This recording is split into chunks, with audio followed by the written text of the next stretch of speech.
Astaghfirullah. Alihi wa sahbihi wa mawalah wa la hawla wa la quwata illa billahi wa ba'du. Allah azza wa jalla, ya ayyuhalladzina amanu taqullaha haqqa tuqatih wa la tamutunna illa wa antum muslimun, amma ba'du. Kita lanjutkan kajian kita, masih membahas kitab tauhid, dan kita masuk pada bab ke-11, menyembelih binatang di tempat kesyirikan.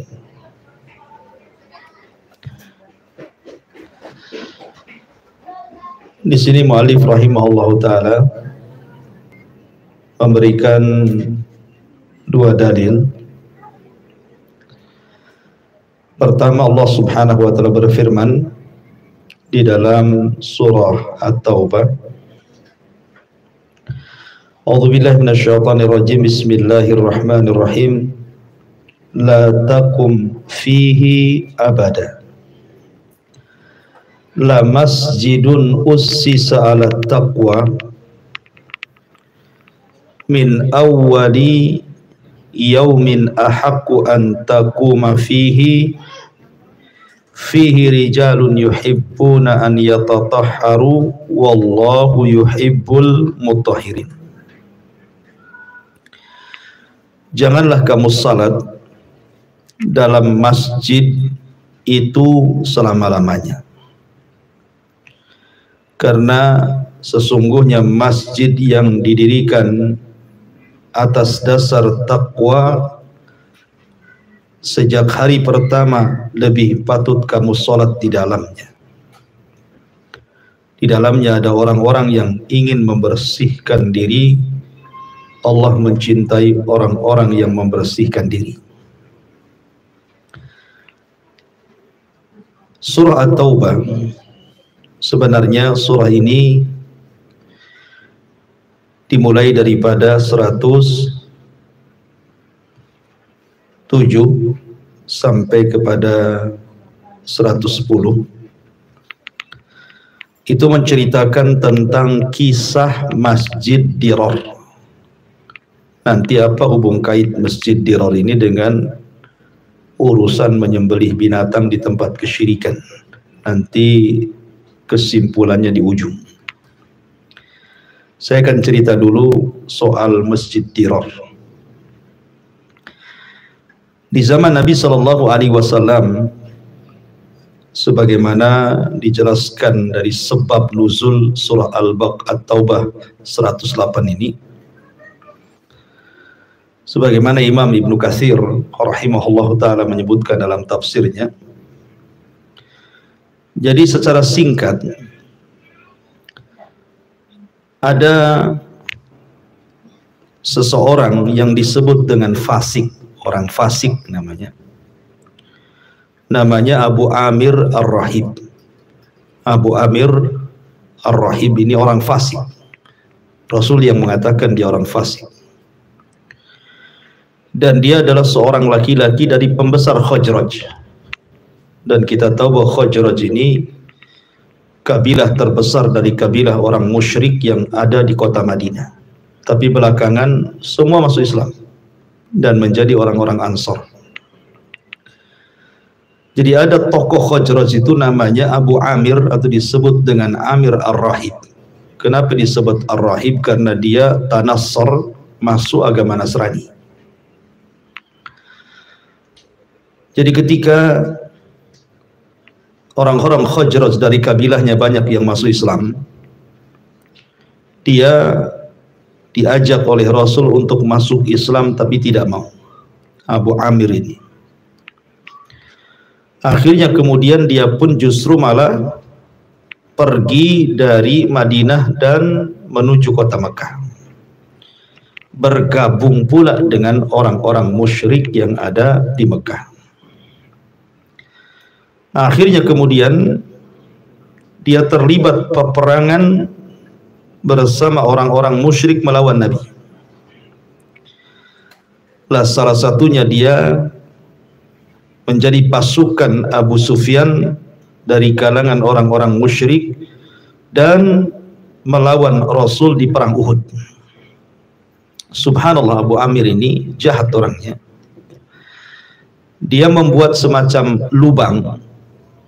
Dia buat 2 lubang. Lubang itu memang sengaja dibuat untuk menjadi perangkap bagi Nabi dalam perang itu.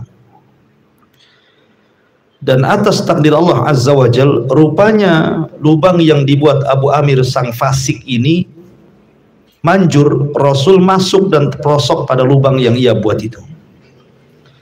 Sebab itulah Nabi SAW luka wajahnya dan pecah gigi depannya serta luka kepalanya gara-gara masuk perangkapnya siapa? Abu Amir Ar-Rahib yang fasik itu. Maka setelah kemudian perang Uhud selesai, memang dalam perang ini kaum muslimin kalah gitu ya, dan orang-orang musyrik mengalami kemenangan. Tetapi walaupun demikian, keberadaan kaum muslimin yang ada di kota Madinah itu semakin hari semakin banyak, semakin hari semakin berkembang, dan kaum muslimin semakin kuat di kota Madinah. Lah ketika Nabi SAW hendak berangkat ke perang Tabuk, Nabi SAW hendak berangkat ke perang Tabuk,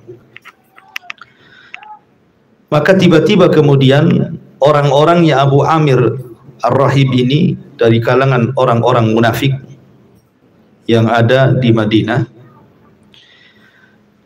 mereka pun kemudian membuat masjid yang dikenal dalam sejarah sebagai Masjid Dirar namanya. Masjid Dirar itu dibangun orang-orang munafik. Itu setelah Rasul membangun Masjid Quba. Kan masjid yang pertama dibangun itu Masjid Quba dulu, kemudian Masjid Dirar.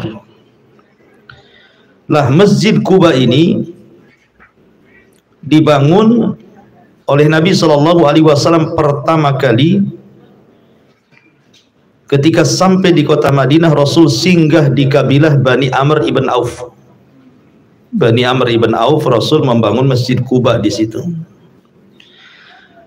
Akhirnya kemudian Bani Ghanam ibn Auf, masih saudaranya, hasad kenapa Rasul membangun Masjid Quba di Bani Amr ibn Auf sementara Rasul tidak membangun masjid di Banu Ghanam ibn Auf ini. Akhirnya kemudian mereka pun berencana untuk membuat masjid. Lah Abu Amir ini karena dia diincar oleh kaum muslimin karena dia terlibat dalam memusuhi kaum muslimin dan bergabung dengan orang-orang musyrik itu, kabur akhirnya ke Romawi. Dia kabur ke Romawi. Dan Romawi ketika itu adalah negara yang beragama Nasrani.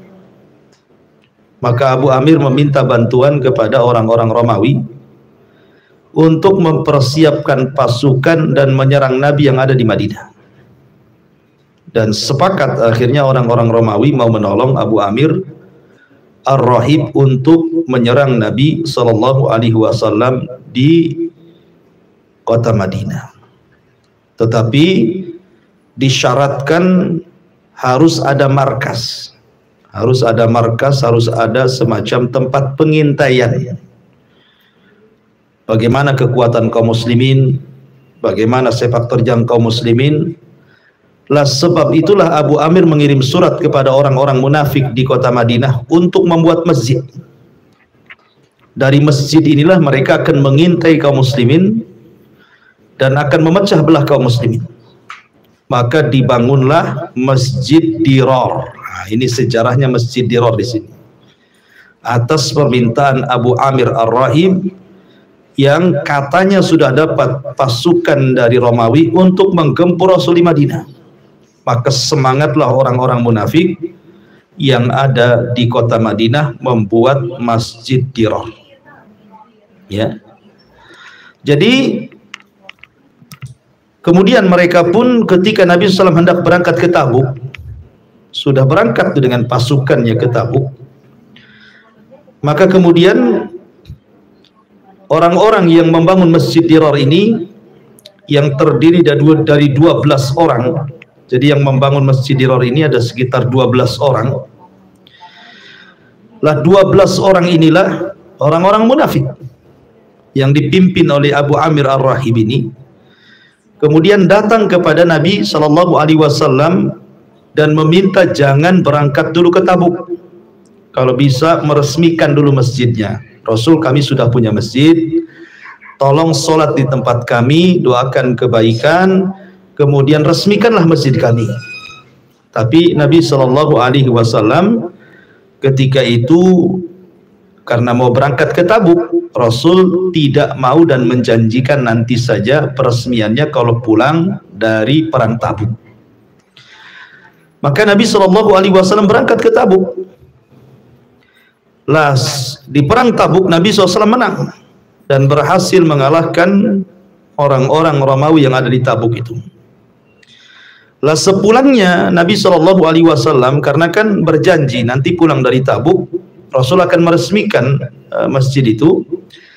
Tiba-tiba kemudian turun ayat memberitahu Nabi SAW jangan mau meresmikan Masjid Dirar. Turun ayat surah At-Taubah yang kita baca ini. Allah Subhanahu wa taala berfirman, "Walladzina ittakhadhu masjidan diraran wa kufran wa tafriqan bainal mu'minin wa irsadan liman haraballaha wa rasulahu min qablu wa la yahlifunna in aradna illa al-husna wallahu yashhadu innahum lakadzibun la takum fihi abada la masjidun ussisa ala taqwa min awwali yaumin ahaqqu an taquma fihi rijalun yuhibbuna an yatatahharu wallahu yuhibbul mutahhirin." Dan di antara orang-orang munafik itu yang terdiri dari 12 orang itu ada yang mendirikan Masjid Dirar, maksudnya masjid untuk menimbulkan bencana kepada orang-orang yang beriman. Dirar itu artinya masjid yang membahayakan kaum muslimin. Tujuannya adalah untuk kekafiran dan untuk memecah belah di antara orang-orang yang beriman serta menunggu kedatangan orang-orang yang telah memerangi Allah dan Rasulnya sejak dahulu. Mereka dengan pasti bersumpah kami hanya menghendaki kebaikan dan Allah menjadi saksi bahwa mereka adalah para pendusta. Janganlah engkau melaksanakan salat di Masjid Dirar itu selamanya. Sungguh masjid yang didirikan di atas dasar takwa sejak hari pertama adalah lebih pantas engkau melaksanakan salat di dalamnya. Di dalamnya ada orang-orang yang ingin membersihkan diri dan Allah menyukai orang-orang yang bersih. Dari sini Nabi SAW tidak jadi meresmikan masjid itu, tiba-tiba memerintahkan sahabat untuk membakar masjidnya. Ya. Setelah turun surah At-Taubah ini, Rasul mengumpulkan para sahabat berangkat ke masjid itu, bakar, musnahkan, hancurkan. Akhirnya kemudian para sahabat justru datang ke Masjid Dirar tersebut, kemudian menghancurkan dan membakar Masjid Dirar. Kenapa? Karena masjid itu digunakan orang-orang munafik untuk menghancurkan kaum muslimin. Karena dalam surah At-Taubah ini ada 4 alasan kenapa Nabi SAW disuruh membakar masjid ini. Pertama, karena masjid ini adalah dirar, membahayakan. Masjid ini membahayakan, satu. Yang kedua, karena masjid ini al-kufru billah, isinya adalah kekufuran kepada Allah Subhanahu wa ta'ala. Jadi satu, membahayakan bagi kaum muslimin. Yang kedua, karena isi masjid ini kekufuran, mengkufuri Nabi SAW.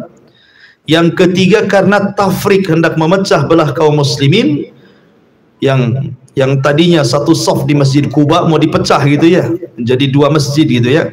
Kemudian yang keempat karena masjid ini dijadikan irsad, pengintai orang-orang munafik, orang-orang kafir untuk menghancurkan kaum muslimin. 4 sebab inilah kenapa Rasul kemudian meminta para sahabat untuk menghancurkan dan membakar Masjid Dirar.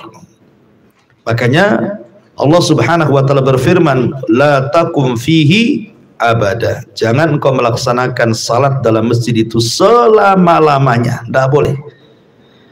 Kenapa? Karena masjid itu dibangun untuk memadaratkan kaum muslimin, untuk kekufuran kepada Allah dan Rasulnya, untuk memecah belah kaum mukminin, dan untuk mengintai kekuatan kaum mukminin. Ini diantara sejarah Masjid Dirar. Dan masjid ini sekali lagi didirikan oleh siapa? Abu Amir Ar-Rahib. Subhanallah, Bu. Abu Amir ini orang jahat, tapi anaknya orang baik. Jadi Abu Amir mendirikan Masjid Dirar, anaknya pula mendirikan Masjid Nabawi. Jadi aneh itu ya. Jadi bapaknya mendirikan Masjid Dirar untuk menghancurkan kaum muslimin, anaknya pula mendirikan Masjid Nabawi. Ya kan? Ikut dalam mendirikan Masjid Nabi. Namanya Handalah Ibn Amir. Anaknya Abu Amir itu namanya Handalah Ibnu Amir. Handalah ini seorang sahabat yang ketika mati ruhnya itu dimandi besarkan malaikat. Karena ketika dia perang tidak sempat mandi junub, kemudian dia mati syahid, maka malaikat rebutan ruhnya, kemudian dimandi besarkan ruhnya oleh malaikat. Makanya disebut Handalah Ghasilul Malaika. Lihat, bapaknya orang jahat, anaknya orang baik. Bapaknya mendirikan masjid untuk menghancurkan kaum muslimin, anaknya pula mendirikan masjid untuk mempersatukan kaum muslimin. Ya, memang yukhrijul hayya minal mayyit, mengeluarkan yang hidup dari yang mati, itu namanya. Biasanya kan buah mangga itu kalau jatuh nggak jauh-jauh dari pohon mangga ini, bukan? Ini pula jauh kali, ya kan?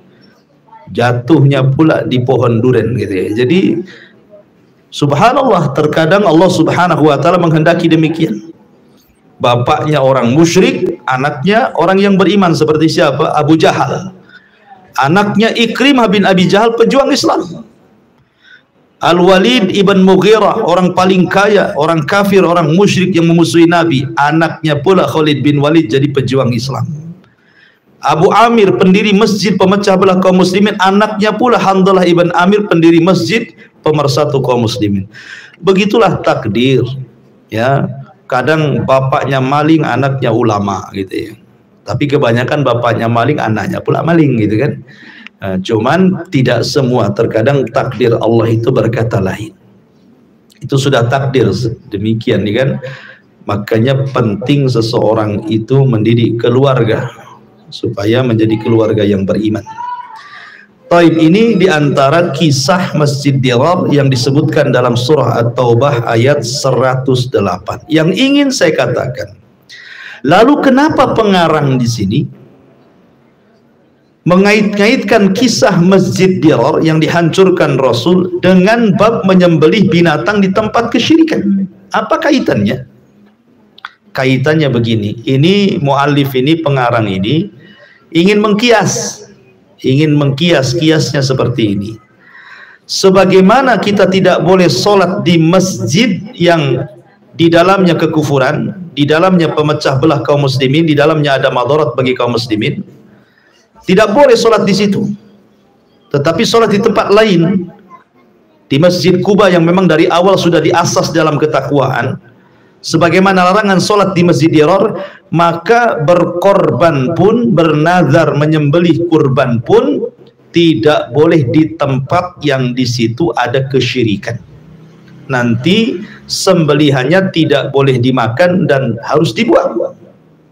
Ya, jadi sebagaimana sholat tidak boleh dilakukan di Masjid Dirar, maka sembelihan pun tidak boleh di tempat yang ada kesyirikan. Karena sholat dan penyembelihan ini selalu disebut dalam satu nafas dalam Al-Quran Innas salati wa nusuki, sesungguhnya salatku dan penyembelihanku. Fasalli li rabbika wanhar, salatlah untuk Rabbmu dan menyembelihlah untuk Rabbmu. Maka itu kaitannya adalah kias. Ya, ini jadi ada kias. Taib, kemudian dalil yang kedua dari Thabit ibn Dhahhak mengatakan, nazara rajulun an yanhara ibilan bibuana, fasa'ala an-nabi sallallahu alaihi wasallam faqala, hal kana fiha wathanun min awthanil jahiliyyati yu'bad? Qalu la. Qala fa hal kana fiha 'idun min a'yadihim? Qalu la. Faqala Rasulullah sallallahu alaihi wasallam, ufi binadhrik fa innahu la wafa'a li nadhrin fi ma'siyatillah wala fi ma la yamliku ibnu Adam. Ada seorang yang bernazar di zaman Rasul untuk menyembelih onta di Buana. Buana itu di daerah Yanbu, di bawah Mekah, sebelum Yalamlam lah gitu ya. Daerah Yanbu itu ada namanya Buana. Jadi ada seorang laki-laki bernazar, Rasul, saya bernazar mau menyembelih unta. Kata Rasul, di mana? Kata sahabat ini, di Buana, daerah Yanbu sana. Maka Nabi Shallallahu Alaihi Wasallam ketika itu ingin bertanya kepada orang yang hadir di situ. Kan Rasul sedang bermajelis, banyak orang di situ kan. Ceritanya kan Rasul sedang ngaji di banyak orang yang hadir di situ. Tiba-tiba datang seorang laki-laki di tengah-tengah majelis itu mengatakan, Rasul, saya pernah bernazar loh ingin menyembelih seekor unta di Buana. Maka Nabi SAW kan tidak tahu Buana itu sebelah mana, Buana itu ada apa, kan tidak tahu. Makanya Rasul bertanya kepada orang-orang yang ada di majelis itu. Kata Nabi SAW, apakah di Buana itu ada patung yang disembah dari patung-patung jahiliyah? Apakah di tempat yang kau akan nazar di situ ada patung yang disembah, ada berhala yang disembah di situ dari berhala-berhala jahiliyah? Maka orang-orang mengatakan, tidak ada wahai Rasul, di Buana itu tidak ada patung. Kemudian Nabi SAW bertanya lagi, fahal kana fiha 'idun min a'yadihim? Okelah, tidak ada patung, ada enggak orang-orang musyrik buat acara di situ? Acara kesyirikan mereka ada enggak di situ? Maka semua sahabat mengatakan, tidak wahai Rasul. Artinya tidak ada patung dan tidak ada cara kesyirikan di situ. Maka Rasul memanggil orang yang bernazar itu dan mengatakan, sini kamu, siapa tadi yang bernazar? Datanglah orang yang bernazar tadi. Kemudian Rasul mengatakan, ufi binadri, kalau begitu laksanakan nadarmu, sembelilah unta di Buana. Karena Buana tidak ada berhala, tidak ada patung yang disembah, dan tidak ada cara orang-orang kesyirikan di situ. Maka Rasul mengatakan, fa innahu la wafa'a li nadrin fi ma'siyatillah wala fi ma la yamliku ibnu Adam. Maka kata Nabi SAW, tunaikanlah nadarmu, akan tetapi tidak boleh menunaikan nadar untuk berbuat maksiat kepada Allah dan nadar di luar batas kemampuan seseorang. Taib. Ma'asyiral muslimat yang dimuliakan Allah Subhanahu wa taala. Kisah ini, kisah nazar ini menunjukkan bahwa tempat menyembelih binatang saja dalam Islam itu diatur. Daerah yang digunakan untuk penyembelihan binatang itu menentukan halal haramnya binatang. Makanya sering nasihat ibu, kalau ibu datang ke pasar beli ayam, beli kambing, lihat tempat. Di sini lihat dalam hadis ini, Rasul bertanya soal tempat penyembelihan itu. Jadi kalau ada orang jual ayam, jual daging di pasar, kok dalam tempat itu ada berhalanya, Bu? Nah, ada patung kucing gerak-gerak di situ, ya kan? Ataupun ada pekongnya, atau ada lidi-lidi berasap di situ, ya. Atau ada buah-buahan sesajen-sesajen di situ. Jangan beli di situ. Ya, jangan beli di situ. Karena permasalahan tempat dalam Islam pun itu sangat diperhatikan soal halal dan tidaknya sebuah penyembelihan. Ya, Ustadz, yang jual pakai jilbab loh, nah, yang jual pakai songkok, cuman di ruko itu kok ada berhalanya gitu kan, jangan beli di situ. Mau pakai serban berlilit-lilit pun jangan di situ, ya. Karena Islam itu mengatur tempat, ya. Cari tempat yang tidak ada kesyirikan di situ, tidak ada berhala yang disembah di situ. Nggak apa-apa orang yang di tepi-tepi jalan kaki lima itu kan. Nah, Ustadz masalahnya di situ dia mahal 2.000 tuh. Ya nggak ada masalah gitu ya. Gara-gara 2.000 kok beli bangkai pula, beli sembelihan. Apa-apa 2.000 pulang bawa sembelihan dibandingkan kurang 2.000 tetapi bawa bangkai pulang. Nah, jadi di sini Islam itu sangat mengatur sekali soal tempat penyembelihan dan orang jual daging itu. Ya. Di sini ada beberapa faedah yang bisa kita petik dari hadis ini. Pertama, wajibnya melaksanakan nazar kalau tidak ada kemaksiatan di dalamnya. Kalau orang sudah nazar dan nazarnya bukan maksiat, maka harus dilaksanakan. Tapi kalau nazarnya maksiat, tidak boleh dilaksanakan. Ya. Yang kedua, di sini disyariatkan kalau ada kesulitan itu minta fatwa orang yang alim. Sebagaimana di sini kan sahabat bertanya kepada Nabi soal nazar di tempat namanya buana. Jadi tanya sama orang alim, kalau bingung tanya orang alim. Jangan bingung itu dipendam sendiri, makin bingung nantinya. Tanya supaya hilang bingungnya. Kemudian yang ketiga, haramnya melakukan ketaatan di tempat yang ada maksiat. Walaupun nazar itu taat, tapi kalau tempatnya ada maksiat, tak boleh juga di situ. Ya, nazar kan ibadah, tapi kalau tempatnya ada kesyirikan, ada patung, nggak boleh juga. Kemudian yang kelima, yang keempat, haram seseorang itu melaksanakan nazar kalau seandainya di atas kemaksiatan dan dia harus bayar kafarah. Kafarah sumpah, ya. Kafarah sumpah itu puasa 3 hari berturut-turut atau memberi 10 fakir miskin makan. Itu namanya kafarah sumpah. Kemudian yang nomor 5, tidak boleh dilaksanakan nazar. Tidak boleh dilaksanakan nazar fima la yamliku ibnu Adam. Kalau seandainya anak Adam tidak sanggup melakukannya. Seperti bernazar ingin haji, tahu miskin dia nazar haji pula gitu kan. Dia orang miskin, uang pun tak punya. Dia bilang kalau anak saya sembuh saya langsung haji. Nah, pas besoknya sembuh, cuman hajinya tuh? Nggak mungkin ngutang-ngutang. Ya, kalau dia tidak sanggup maka tidak perlu dilaksanakan, tapi dia bayar kafarah. Kemudian yang selanjutnya bahwa menyembelih itu sebuah ibadah, tidak boleh diberikan kepada selain Allah. Ibadah itu tidak boleh diberikan kepada selain Allah. Tidak boleh seorang itu ngasih sesajen sembelihan kepada berhala, pohon dan yang semacamnya. Kemudian juga di antara faedahnya, tidak boleh menyembelih di tempat yang di situ ada kesyirikan. Sebagaimana di sini judulnya menyembelih binatang di tempat kesyirikan. Tidak boleh. Tidak boleh menyembelih binatang di tempat yang ada kesyirikan atau ada wasilah kesyirikan seperti acara-acara yang dilakukan orang-orang musyrik di situ.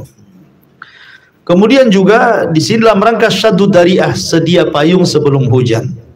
Nabi mengatakan, kenapa bertanya di buana itu ada kesyirikan? Tidak ada. Ada patung enggak? Tidak ada. Maksudnya Rasul supaya jangan sampai kemudian kalau ada kesyirikan di situ nanti wasilah menuju kesyirikan. Makanya Rasul mencegah ada kesyirikan dengan cara bertanya seperti itu. Ya. Kemudian juga di antara faedah hadis ini bahwa mengkhususkan nazar dengan tempat tertentu tidak mengapa kalau tidak ada patung berhala atau tidak ada acara kesyirikan di situ. Seperti bernazar menentukan tempat ingin nyembelih kambing di Jabal Uhud, mau dikasih santri Jabal Uhud, enggak apa-apa. Menentukan tempat seperti itu enggak apa-apa. Ya. Kemudian juga di sini ada bahaya tidak boleh menyembelih kepada selain Allah. Ya, tidak boleh karena itu kesyirikan yang disabdakan Nabi, man dzabaha li ghairillahi faqad asyrak. Tidak boleh menyembelih kepada selain Allah karena akan jatuh kepada kesyirikan. Nah, ini diantara menyembelih binatang di tempat kesyirikan. Intinya dalam kehidupan kita sehari-hari, Bu, sekali lagi hati-hati, jangan asal beli daging di pasar, tetapi harus ikhtiyat, kehati-hatian.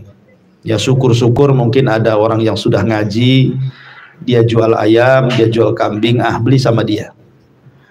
Ustadz, beda 5.000 dengan yang di pasar, enggak apa-apa, ya kan, sedekah, ya kan, daripada nggak jelas orang ini. Apalagi kemarin ada orang bertanya gitu kan, bismillahnya sekali tetapi yang dipotong 100 ayam gitu kan, jadi bismillah jamak katanya.